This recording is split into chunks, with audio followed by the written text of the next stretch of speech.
So if you ever have a problem with your refrigerator just not cooling anymore, and one thing you could check really quick to see if it's something simple, if it's similar to the model that I have. This is an older, just a two-door refrigerator. And here's like the little cover. This is a Kenmore, so if your brand looks similar to this, if it's the same make or similar model, or if it just kind of has a simple thing like a little control there and like a little fresh air, or not a fresh air, but air control in the freezer section.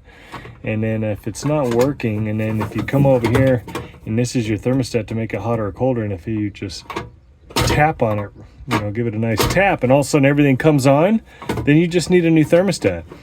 Or if you turn it off and then all of a sudden you turn it right back on and it comes on, then probably you just need a new thermostat.